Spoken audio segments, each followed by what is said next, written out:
Hello everyone. आज हम लोगों का टॉपिक है how to save data into database from front end in Django. तो सबसे पहले हम लोग ये बात करते, पहले टॉपिक समझते हैं कि हम लोगों को एक्चुअली करना क्या है। ठीक है, तो आज हम लोग ये करने वाले हैं कि फ्रंट एंड से डेटा को डेटाबेस में सेव कराने वाले हैं। तो सबसे पहले हमें फ्रंट एंड बनाना पड़ेगा।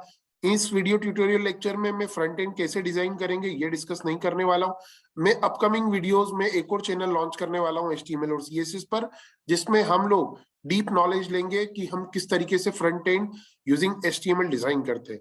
ठीक है, सो सबसे पहले आज मेरे वीडियो का ऑब्जेक्टिव है कि फ्रंट एंड, फॉर एग्जांपल ये हम लोगों ने मैंने पहले ही एक फ्रंट एंड डिजाइन करके रखा हुआ है कि उसमें स्टूडेंट रजिस्ट्रेशन फॉर्म आप लोगों को दिख रहा होगा। तो यहाँ पर हम लोग क्या करेंगे, नेम, ईमेल और मोबाइल नंबर एंटर करवाएंगे स्टूडेंट से। और यहाँ पर हमें क्या करेंगे, जैसे ही हम लोग सबमिट करते हैं तो वो सारा डेटा फ्रंट एंड से this is front end. Okay, front end से डेटा कहाँ चला जाए, डेटाबेस में चला जाए। तो बहुत ही सिंपल है, आप लोगों को बहुत अच्छे से समझ में आएगा। आप लोग केयरफुली सुने, इस वीडियो को देखें। ओके, सो हम लोग क्या करते हैं, VS कोड स्टार्ट करते हैं। तो इम्प्लीमेंटेशन के लिए मैंने VS कोड स्टार्ट कर लिया है। बच्चों ये वही प्रोजेक्ट है, ये वही प्रोजेक्ट है जो कि हम लोग पहले से करते आ रहे हैं। तो कोई भी यदि बीच में से वीडियो देख रहा है तो प्लीज ना देखें, क्योंकि ये आपको समझ में नहीं आएगा। क्योंकि इसमें बहुत सारी जेंगो के कॉन्फ़िगरेशन, इंटरनल कॉन्फ़िगरेशन हम लोगों ने जो आगे प्रीवियस लेक्चर्स में पढ़े हैं वही हमें करने पड़ेंगे, उसके बाद हम लोग ये कर पाएंगे। ओके, सो आप लोग स्टार्टिंग से वीडियोस देखें तो आप लोगों को बहुत अच्छे से समझ में आएगा। ओके फाइन, तो हम लोग क्या करते हैं, यहाँ पर हमें सबसे पहला काम करना है, सबसे पहला काम करना है, हमें हमारा मॉडल, डेटाबेस मॉडल बनाना है। फ्रंट एंड तो हम लोगों ने फ्रंट एंड बनाएंगे और हमारे टेम्पलेट में हम लोगों ने सेव करके रख दिया है ऑलरेडी। ठीक है, तो ये फ्रंट एंड किस तरीके से डिजाइन किया है ये मैं आपसे बाद में डिस्कस करूंगा, मेरे दूसरे ट्यूटोरियल्स में डिस्कस करूंगा HTML CSS के। लेकिन हमें क्या करना है, ये register.html मैंने, ये हम लोगों ने देख लिया। और किस तरीके से रेंडर करना है ये भी हम लोग देख चुके हैं प्रीवियस लेक्चर्स में। आज हम लोग क्या देखने वाले हैं कि यहाँ से जो डेटा हमारा जाएगा वो सेव कहां पर होगा। तो हमें क्या करना पड़ेगा, जितने भी ऑपरेशन मैंने बताया था कि जो हमारा जेंगो है वो MVT आर्किटेक्चर को फॉलो करता है। तो हमें क्या करना पड़ेगा, जितने भी मॉडल्स, जितना भी डेटाबेस से रिलेटेड काम होगा हम वो मॉडल्स डॉट पीवाई में करने वाले हैं। किसमें करने वाले हैं, मॉडल्स डॉट पीवाई में करने वाले हैं। हम लोग क्या करते हैं, हमारे मॉडल को यहाँ पे सबसे पहले क्या करेंगे, क्रिएट करेंगे। डेटाबेस में जितनी भी एंट्रीज करना है वो हमारे मॉडल्स में हम लोग डिफाइन करेंगे। तो सबसे पहले हम लोगों ने क्या किया, एक क्लास बनाई रजिस्टर मॉडल, रजिस्टर मॉडल। ठीक है, तो फ्रेंड्स ये ध्यान रखना, जो भी हम लोग क्लास का नाम देंगे वो इसी पैटर्न में दें। कैपिटल जो भी स्टार्ट होता है वो हमेशा कैपिटल से स्टार्ट करें। दिस इज व्हाट स्टैंडर्ड, एक गुड प्रोग्रामिंग अप्रोच होती है। ठीक है, हम लोगों ने क्या बना दिया, एक रजिस्टर मॉडल बना दिया और इसमें मैं इनहेरिट कर रहा हूं models dot models dot model. ये हमारी ये इनहेरिट कर रहा है जो जेंगो की मॉडल क्लास है उसे। ठीक है, तो हम लोग क्या करते हैं, यहाँ पर हमें वो फील्ड्स बनानी है जो कि फ्रंट एंड से आने वाली है। तो हमने क्या किया, नेम, सबसे पहले मैं डेटाबेस में नेम, डेटाबेस क्रिएट कर रहे हैं हम लोग यहाँ पर। तो हम लोग सबसे पहले बना रहे हैं name. Name is equal to models dot char field, जो नेम होगा वो कैरेक्टर फील्ड का होगा, जिसकी हम लोग मैक्सिमम लेंथ दे रहे हैं। मैक्सिमम लेंथ हम लोगों ने दे दिया है 50 फॉर एग्जांपल। ठीक है, 50 40 आप जितना भी देना चाहें दे दीजिए, मैंने 40 दे दिया है, आपको जितना भी देना है दे दीजिए। फिर हम लोगों ने लिया ईमेल, हमने लिया email. Email is equal to models dot email field. ये हमारा ईमेल फील्ड अलग से डिफाइन हो जाती है, जैसी कैरेक्टर फील्ड होती है उसी तरीके से जेंगो में ईमेल फील्ड भी होती है। इसकी भी मैंने मैक्सिमम लेंथ दे दी है 20 कैरेक्टर्स। 20 कैरेक्टर्स में थोड़ा सा और बढ़ा देता हूँ, 30 कर देते हैं हम लोग। 30 कैरेक्टर्स हम लोगों ने यहाँ पर कर दिया है। इसके बाद अच्छा, इसका जो लेंथ है आप लोग कम ज्यादा कर सकते हैं। ठीक है, फिर हमारे पास तीसरी और फील्ड थी मोबाइल नंबर। तो मोबाइल को हम लोगों ने मोब नाम के वेरिएबल में हम लोग डेटाबेस में यूज करेंगे। ठीक है, mob is equal to models dot models dot कैरफील्ड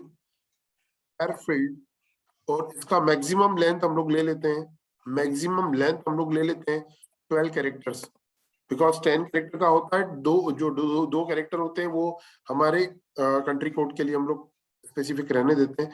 सो आप लोग इसका भी एडजस्ट कर सकते हैं आपके हिसाब से, ठीक है। अब मैं चाहता हूं कि डेटाबेस में ये एंट्रीज दिखे किस तरीके से, तो मैं उसका भी हम लोगों को फॉर्मेट डिफाइन करना होता है कि डेटाबेस में किस तरीके से दिखे। तो मैंने डिफाइन किया एक string function, constructor, this is constructor string str, this is already defined constructor in Django, और यहाँ पे हम लोगों ने लिख दिया सेल्फ। अब मुझे एंट्रीज ये किस तरीके की वैल्यू डेटाबेस में रिटर्न करेगा जब भी हमारा डेटा सेव होगा।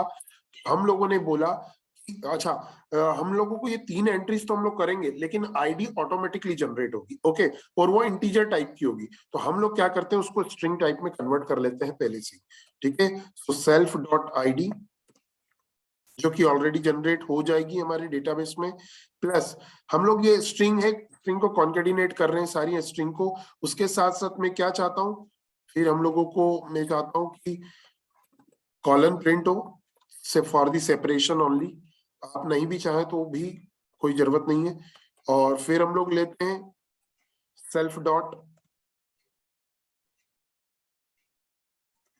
डॉट नेम प्लस, फिर हमने इसको सेपरेट किया कॉलन से, प्लस सेल्फ डॉट ईमेल,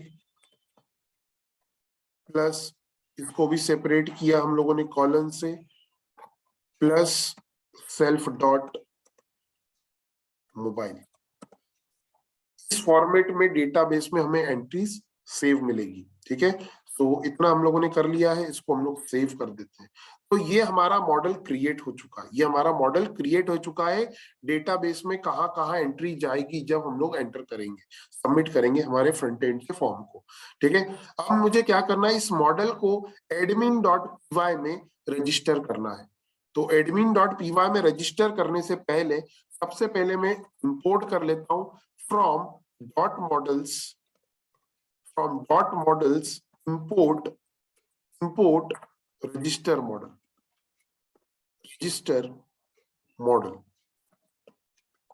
ये हम लोगों ने क्या कर दिया, इंपोर्ट कर दिया है मॉडल। इसको हम लोग एडमिन में रजिस्टर करेंगे, तो उसके लिए हम लोग लिखेंगे admin dot site dot register register करना चाहते हैं हम हमारे मॉडल को, तो मॉडल का नाम लिख देंगे आप लोग रजिस्टर मॉडल, और इसको भी क्या कर देंगे, सेव कर देंगे। तो पहला स्टेप क्या था, मॉडल्स डॉट पीवाई में डेटाबेस को डिफाइन करना, डेटाबेस को क्रिएट करना। सेकंड काम है उसको एडमिन डॉट पीवाई में रजिस्टर करना, ठीक। थर्ड हमारा जो प्रोसीजर होगा व्यू, तीसरा काम हम लोग करेंगे व्यूज में कॉल करना, ठीक है। तो हम लोगों ने एक रजिस्टर, मैंने रजिस्टर डॉट एचटीएमएल को रेंडर करना सिखाया था, तो ये वही वाला व्यू बना हुआ है। मैं इसमें क्या ऐड करना चाहता हूं कि यदि कोई डेटा फॉर्म से सबमिट होकर आए, ठीक है, सो हम लोगों ने क्या करा, if request dot request dot method is equal to post होती है जब हम लोग फॉर्म को HTML फॉर्म में सेक्शन और मेथड डिफाइन करेंगे, वह मेथड यदि पोस्ट होती है। देखिए दो प्रकार की मेथड होती है, गेट एंड पोस्ट, ठीक है। मैं प्रीवियस लेक्चर में बता चुका हूं कि गेट मेथड क्या होती है और पोस्ट मेथड क्या होती है, ठीक है। सो पोस्ट मेथड होती है तो गेट मेथड होती है, तो पोस्ट मेथड होती है। तो हम लोग क्या करें, नेम इज इक्वल टू, ये नेम एक वेरिएबल है जो कि पोस्ट मेथड से जो डेटा आ रहा है उसको हम लोग कलेक्ट करेंगे इस वेरिएबल में। So name is equal to request dot post जो रिक्वेस्ट पोस्ट मेथड से जो डेटा आया हुआ है वो डिक्शनरी के फॉर्म में होगा, और यदि उसमें नेम आया है तो उसको नेम में वेरिएबल में डाल दें। फिर ईमेल यदि आया है, रिक्वेस्ट डॉट पोस्ट मेथड से ईमेल आया है तो उसको ईमेल नाम के वेरिएबल में असाइन कर दे। देन मोबाइल, यदि मोबाइल नंबर आया है तो मोब वेरिएबल में उसे असाइन कर दे। रिक्वेस्ट डॉट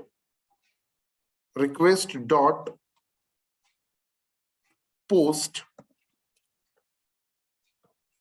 से यदि मोबाइल आया है तो उसे क्या कर दें, मोब आया है तो उसे क्या कर दें, मोब में पेस्ट कर दें। ठीक है, तो ये जो मैंने यहाँ पर जो नेम, ईमेल और मोबाइल नंबर लिखे हुए हैं ये हमेशा सेम रहेंगे जो भी रजिस्टर डॉट HTML में आप लोगों ने नेम दिए। फॉर एग्जाम्पल इस नेम के लिए, लेबल नेम के लिए हम लोगों ने नेम दिया है, ईमेल के लिए हम लोगों ने नेम ईमेल दिया है, मोबाइल के लिए हम लोगों ने मोबाइल दिया है। तो इसका ध्यान रखेंगे, ये सभी सेम रहेंगे। करेक्ट, तो ये हम लोगों ने यहाँ पर डिफाइन कर दिया। अब मैं क्या चाहता हूं कि मेरा डेटा मेरे टर्मिनल पर भी मैं प्रिंट करवा लूं ताकि मुझे क्लियर हो जाए कि मेरा डेटा आया भी है कि नहीं। ठीक है, तो मैंने क्या करा, यहाँ पर मैंने लिखा नेम, जो भी डेटा आएगा पोस्ट मेथड से तो हम लोग क्या करेंगे, उसको नेम प्रिंट करवा लें हम लोग। फिर हम लोग प्रिंट करा लेते हैं ईमेल, हम लोग प्रिंट करवा लेते हैं क्या, ईमेल। हम लोगों ने प्रिंट करवा लिया ईमेल, हमने प्रिंट करवा लिया ईमेल, और हम लोगों ने यहाँ पर प्रिंट करवा लिया क्या, प्रिंट करा लिया मोबाइल, प्रिंट करवा लिया मोबाइल नंबर, प्रिंट करा लिया है हम लोगों ने मोबाइल नंबर। ठीक, ये सारी चीजें आ जाती है। तो उसके बाद हम लोग क्या करते हैं, इसका एक ऑब्जेक्ट क्रिएट कर लेते हैं। क्या क्रिएट कर लेते हैं, एक ऑब्जेक्ट क्रिएट कर लेते हैं। तो ऑब्जेक्ट इज इक्वल टू जो हम लोगों का रजिस्टर मॉडल है, सो हमें यहाँ पर भी क्या करना पड़ेगा, मॉडल को रजिस्टर करना पड़ेगा। तो फ्रॉम डॉट मॉडल्स इंपोर्ट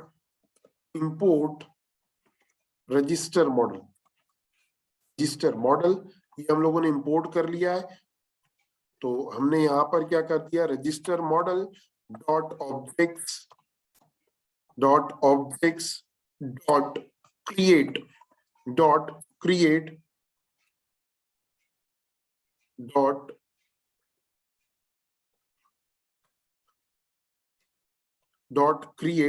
ये हम लोगों ने मॉडल को क्रिएट कर लिया और नेम को नेम में असाइन कर दिया, name is equal to name कर दिया, ईमेल को ईमेल में असाइन कर दिया, कॉमा ईमेल को ईमेल में असाइन कर दिया, और जो मोबाइल नंबर है मोबाइल को मोबाइल में असाइन कर दिया।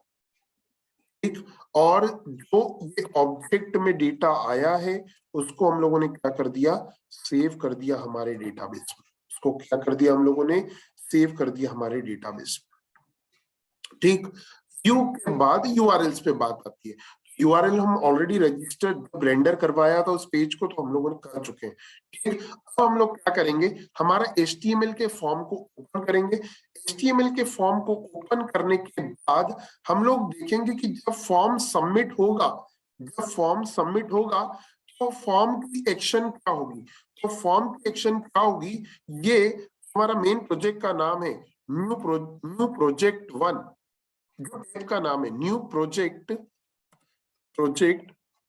टैब, न्यू प्रोजेक्ट 1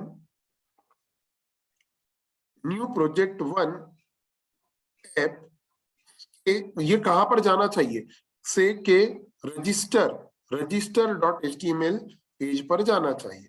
अब आपका क्वेश्चन ये होना चाहिए कि ये टेम्पलेट्स और ये फाइल्स क्यों नहीं दिया, क्योंकि हम लोग ये ऑलरेडी डिफाइन कर चुके हैं। ठीक है। सो न्यू प्रोजेक्ट 1 ऐप के register.html पेज पर वो जाएगा। और ये जो मेथड है वो हम लोग यूज करेंगे, पोस्ट। अब जब हम लोग मेथड पोस्ट यूज करते हैं, हमारा जो डेटा है वो टोकन के फॉर्मेट में जाता है। तो हमें ये सारे टोकन भी हमें इंटीमेट करना पड़ेगा, इंक्लूड करना पड़ेगा। तो इंक्लूड करने का तरीका है CSRF टोकन, जो कि हमने देखा था कि गेट मेथड में जो डेटा जाता है वो यूआरएल में दिखाई देता है, लेकिन जो पोस्ट मेथड में जो डेटा जाता है, और लिमिटेड डेटा जाता है गेट मेथड के थ्रू, लेकिन हम लोग यदि मेथड पोस्ट यूज करते हैं तो हमारा जो डेटा है वो हिडन फॉर्मेट में जाएगा, टोकन के फॉर्मेट में जाएगा, और यूआरएल पे विजिबल भी नहीं होगा। इसलिए हमें यदि पोस्ट मेथड यूज करते हैं तो हमें CSRF टोकन देना बहुत जरूरी है इन जेंगो प्रोजेक्ट। ओके, इसको भी हम लोगों ने क्या कर दिया, सेव कर दिया। अब हम लोग क्या करेंगे, टर्मिनल स्टार्ट करेंगे। टर्मिनल स्टार्ट करने के बाद हम लोग क्या करेंगे, जो भी हम लोगों ने जो डेटाबेस क्रिएट किया था रजिस्टर मॉडल नाम से, उसे माइग्रेट करेंगे हमारे DB-SQLite डेटाबेस में, जो कि ऑलरेडी बाय डिफॉल्ट होता है जेंगो का। ठीक है, तो उसको करने के लिए हम लोग क्या करते हैं, पाइथन manage.py मेक माइग्रेशंस चलाएंगे। जैसे ही हम लोगों ने मेक माइग्रेशन चला दिया तो यहां पर कुछ एरर आ रही है, is no attribute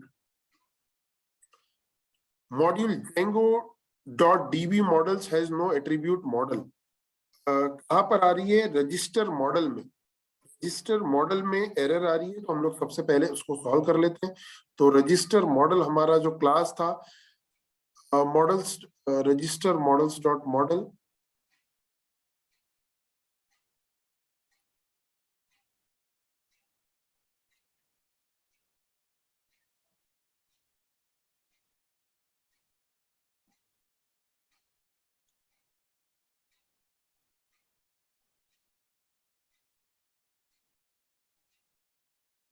okay.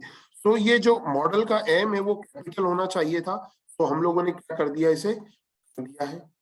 Is it correct? अब हम लोग क्या करते हैं, इसको सेव कर दिया। हम लोग फिर से एक बार हमारे प्रोजेक्ट को रन करते हैं, मेक माइग्रेशन चलाते हैं हम लोग। Now it is model is created. Now यहाँ पर क्या है, मॉडल क्रिएट हो चुका है। मेक माइग्रेशंस करने के बाद हमें क्या करना है, माइग्रेट करना है हमारे डेटाबेस में। तो ये हमारे माइग्रेशंस भी चला दिया। इसके बाद यदि किसी ने सुपर यूजर क्रिएट नहीं किया हो तो सबसे पहले सुपर यूजर भी क्रिएट कर ले। तो हम लोगों ने, मैंने नहीं किया इसलिए मैं क्रिएट कर रहा हूँ सुपर यूजर, ताकि मैं मेरे डेटाबेस की एंट्रीज चेक कर पाऊँ। तो मैंने यहाँ पर एडमिन यूजर नेम रख दिया है, ईमेल रखने की जरूरत नहीं है, admin@123 मैंने यहाँ पर रख दिया है। आप कुछ भी रख सकते हैं, admin@123 यहाँ पर हम लोगों ने रख दिया है। ठीक है, यस करते हम आगे बढ़ चुके हैं। अब मैं क्या करता हूँ, इससे रन करता हूँ मेरे प्रोजेक्ट को। सो हम लोगों ने क्या किया, रन सर्वर किया, यहाँ पर लिंक आ चुकी है, फॉलो लिंक करके हम लोगों ने हमारे प्रोजेक्ट को रन कर लिया है।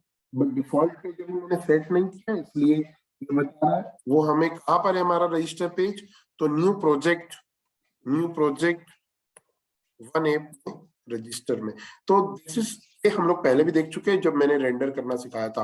बट अब मैं यदि यहाँ पर एंट्री करता हूँ, फॉर एग्जाम्पल मैंने एंट्री किया अर्पित, मेल में मैंने डाल दिया arpit@gmail.com, और मैंने मेरा कांटेक्ट नंबर डाल दिया, मैंने मेरा कांटेक्ट नंबर भी डाल दिया और इसे मैंने सबमिट कर दिया।